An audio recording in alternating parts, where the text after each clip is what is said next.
From advertising to software as a service to data.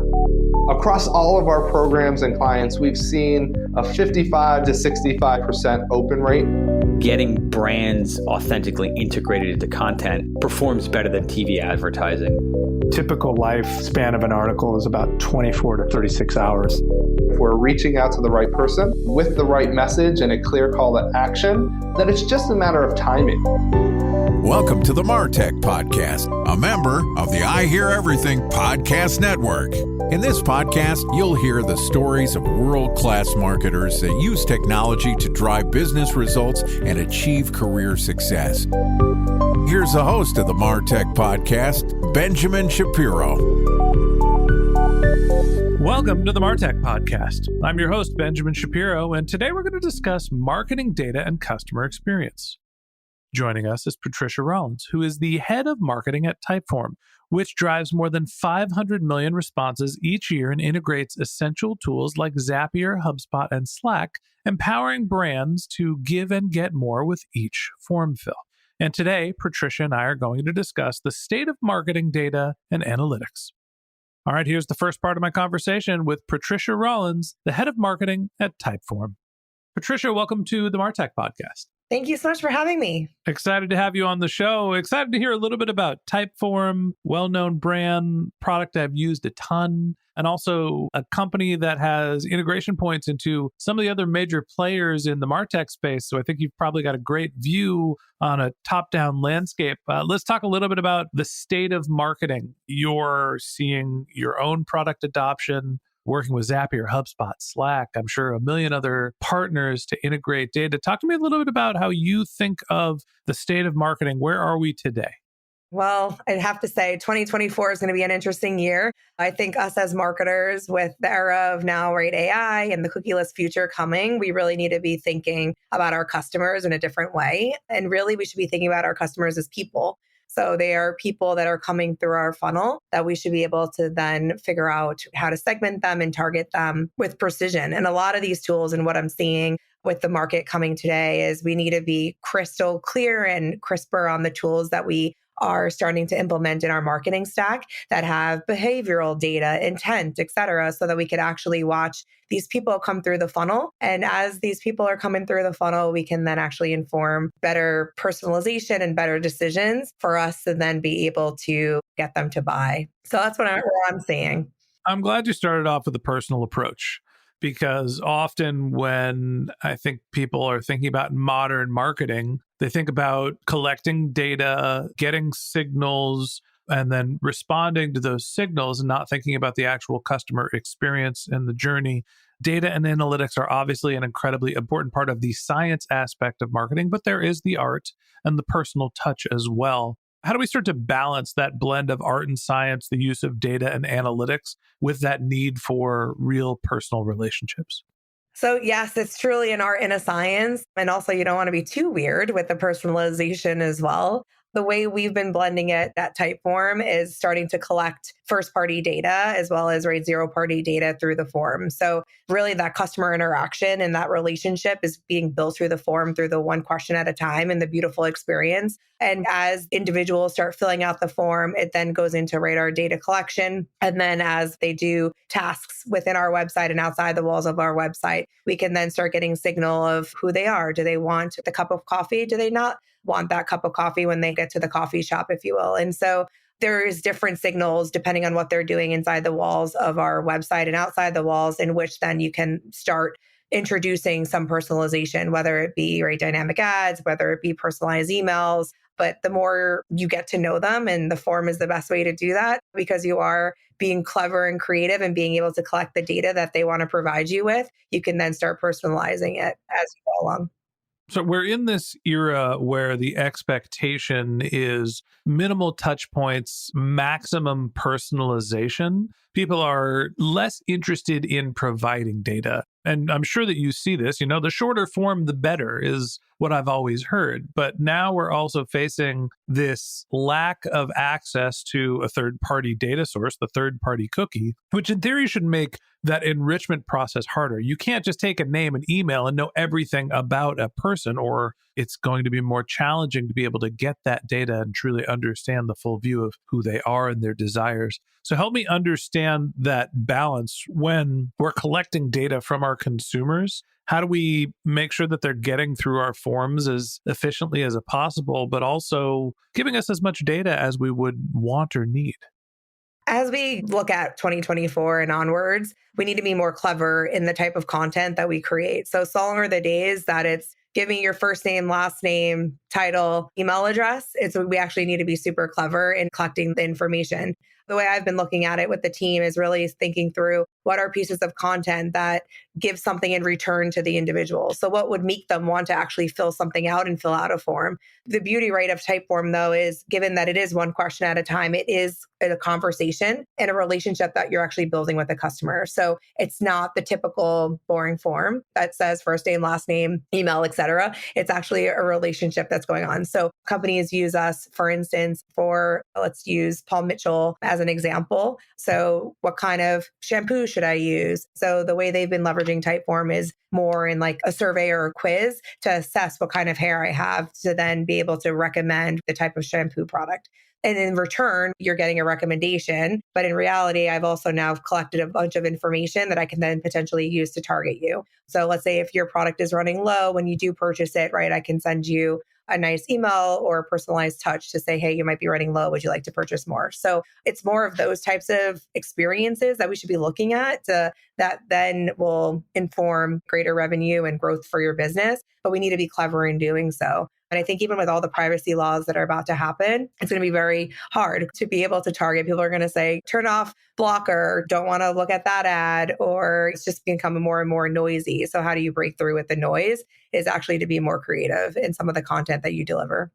When we think about the state of marketing, there's a couple different things that I'm hearing from you. One, we need to be more clever with how we do our data capture. That data is more valuable, but the expectation is that there is more personalized experiences that are leveraging the data we have. Talk to me about analytics. How do you know when your marketing is working, and what do you think the connection is between data and the next wave of analytics? So I'm a data nerd at heart. I feel like that's all I look at nowadays because in all of our systems and tools, you want to be able to see what these potential prospects are doing and then be able to set triggers within your platform so that sales can also reach out, but then you could also reach out through your lifecycle marketing emails. So I really look at site traffic. I look at the trends. I look at in-platform signups as an example, but we really are looking at all of the various touch points and really assessing how our signups are going up or down or our surrounded data campaigns that we have to really understand the priorities and to really understand if the business is doing well. So Typeform's really at the tip of the spear when it comes to your data collection, the beginning in theory of your customer relationship, right? We can do all sorts of advertising, but until you understand who the customer is and start to collect data, it's really hard to build that personalization. How has your thinking evolved in Typeform's marketing when it comes to not only collecting data, but also using artificial intelligence to automate and create more content based on what that data is telling you? I'm a firm believer of AI and all the trends. We have been embracing it here. In fact, it's actually making the marketers more efficient and more creative and ahead of the times. To me, it's never going to replace the marketer. It's only going to make us be more efficient and more creative. And so when I look at how we're currently using AI within our product, as well as outside of the product, is really when it comes to like personalization and our creative assets, as well as our copy and our messaging. So there are tools out there like writer.ai where it can help us with blog writing from a content perspective. There's also within Meta and LinkedIn, they have new features where you can change backgrounds on your creative with AI. You could also change the messaging with AI so that you could have different variations of creative. I think our biggest challenge in marketing historically without AI is we don't have enough creative to actually optimize and reach that large audience. So now with AI and all the modifications that Meta and LinkedIn are doing, we're able to actually have more creative at hand for us to then continue to optimize and drive business. And we are also embracing tools like a scale stack AI, for instance. So as the data comes in through the form and they become a lead or potentially MQL or PQL, and we start scoring them within our marketing automation platform and then enriching it with a tool, Scale Stack actually is a go-to-market orchestration platform that we then layer on to our ICP. So as these leads come through, Scale Stack is able to layer on to say it's these types of individuals that you should be reaching out to first because they have higher intent to buy. And here is who we should be reaching out to first. And it does collect with AI information on the website and pretty much does the discovery for the reps. And since we've been doing that, we've seen an increase in like meetings scheduled, an increase in lead quality, et cetera. So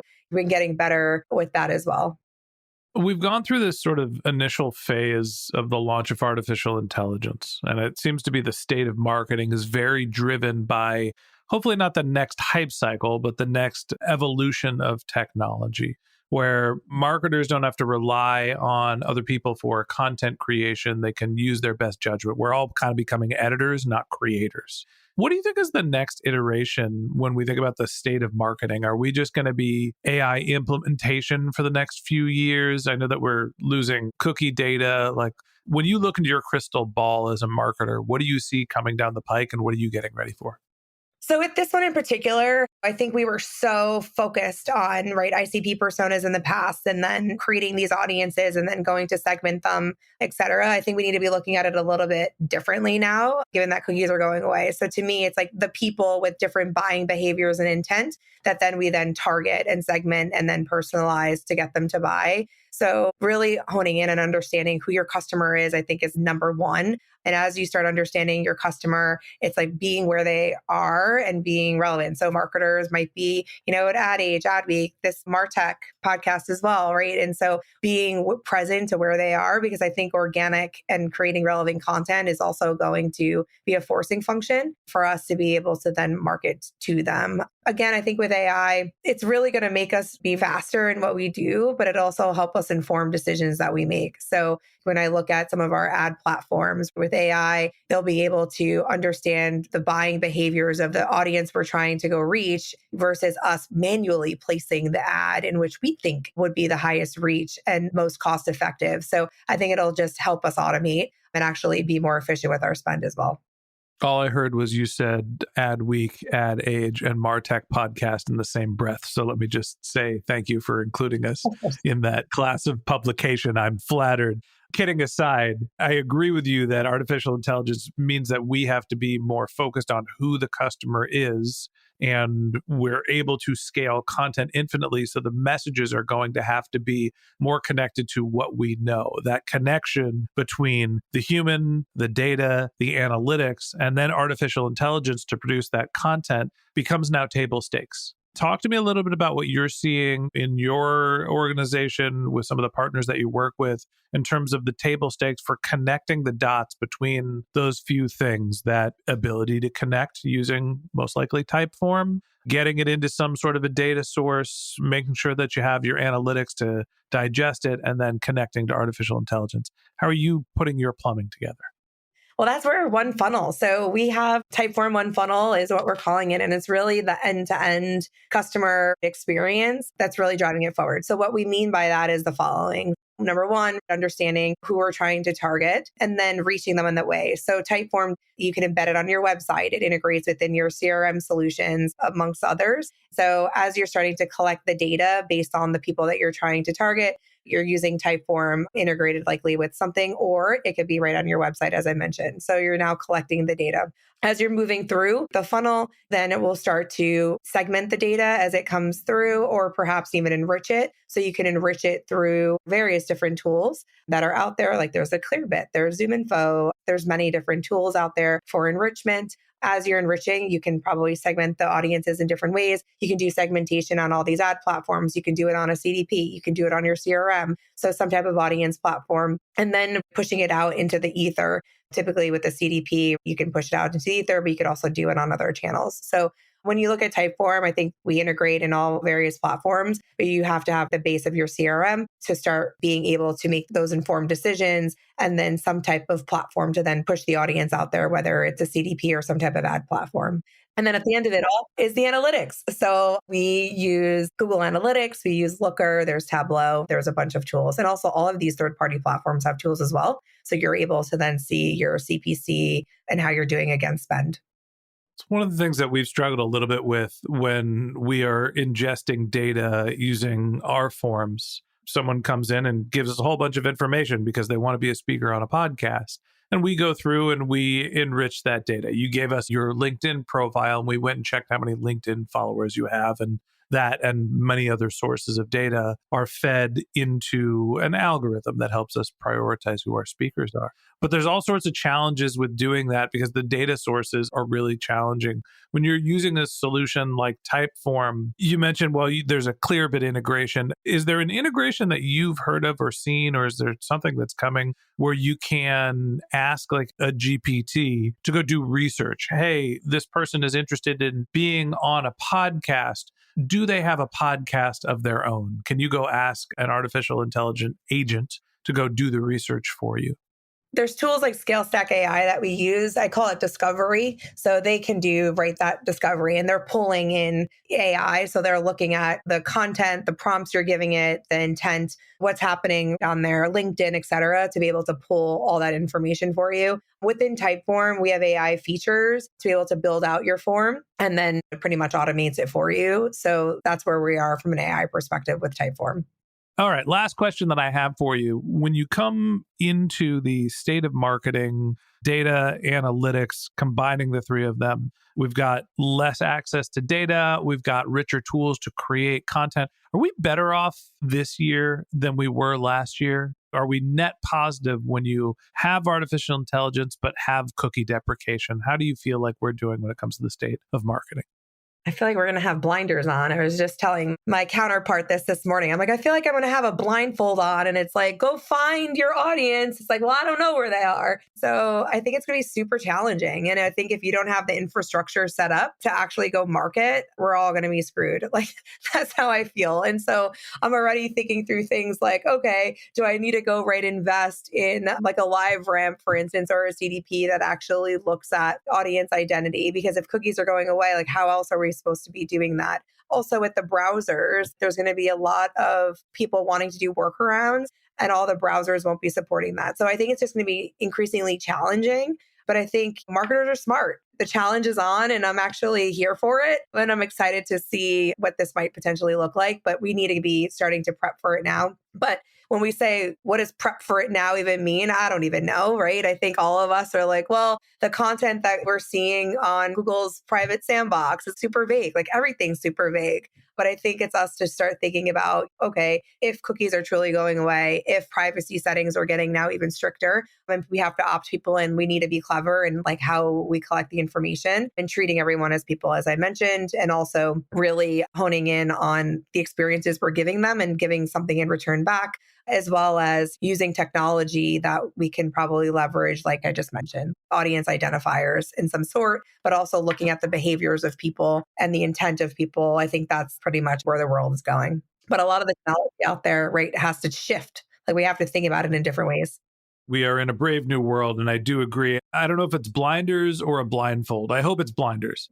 I hope I can see what is right in front of me. And when I see one of my customers, I will recognize them and I will prioritize them. And all of the things that were on the peripheral of my vision, I don't have to pay attention to anymore because I can't see it. Hopefully, this means that we're going to be streamlined and more simplified as marketers. Hopefully, it doesn't mean that we're walking around blind, just hoping to bump into customers wherever they may be. Totally. And just even a couple of tips that I've been increasingly seeing as well as we start preparing and getting ready is there's three things. One, we need to have permitted targeting options. So what that means is, like I just mentioned earlier, we need to be looking at learnings from user interest behaviors. We need to be looking at private marketplaces and contextual, as well as machine learning. Like I think I was talking to a former CMO last week, and he's like, the MMM model is dead. I'm like, actually, it may be back. We may actually need to be relooking at things we've done in the past that that might be the new norm and the new reality. And the second one would be PII-backed identity coalition. So as I was mentioning there, it's like LiveRamp ID, things like owned and consented IP data, published logged in user data. So really looking at other ways for us to be able to target based on some of those PII-backed identities. And then the third one is browser-based mechanisms. So a lot of these sites that we have are going to be blocking a lot of the way we do ads.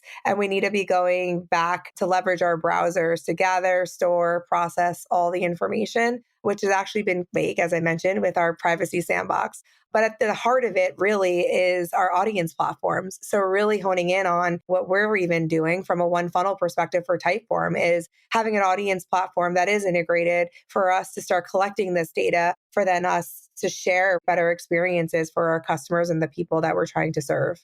I could not agree with you more. There's going to be workarounds. We're going to lose third-party cookies and somebody's going to make third-party brownies. Exactly. And I don't know if it'll have the wide adoption that cookies did, but there are going to be all sorts of data collection desserts that are going to pop up that are going to do similar things. People are still going to want to be able to share data in some capacity, and it'll take time for those to evolve, and maybe they'll be better and maybe they'll be worse and maybe they'll be privacy compliant. We'll have to see that.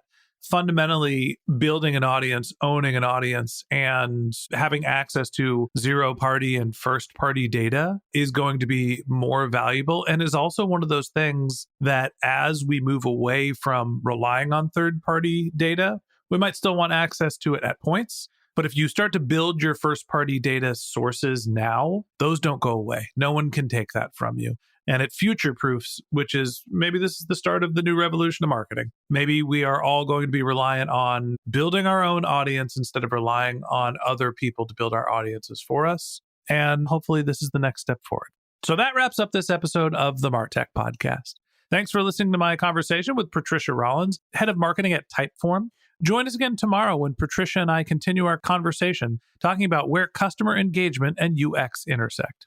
If you can't wait until our next episode and you'd like to learn more about Patricia, you can find a link to her LinkedIn profile in our show notes, or you can visit her company's website, which is typeform.com. Just one more link in our show notes I'd like to tell you about. If you didn't have a chance to take notes while you were listening to this podcast, head over to martechpod.com, where we have summaries of all of our episodes and contact information for our guests. You can also subscribe to our weekly newsletter, and you can even apply to be the next guest speaker on the MarTech Podcast. Of course, you can always reach out on social media. Our handle is MarTechPod, MarTechPod, on Twitter, Instagram, and Facebook, or you can contact me directly on LinkedIn. My handle is Ben J. Shap, BenJShap. And if you haven't subscribed yet and you want a daily stream of marketing and technology knowledge in your podcast feed, we're going to publish an episode every day this year. So hit the subscribe button in your podcast app, and we'll be back in your feed tomorrow morning. All right, that's it for today. But until next time, my advice is to just focus on keeping your customers happy.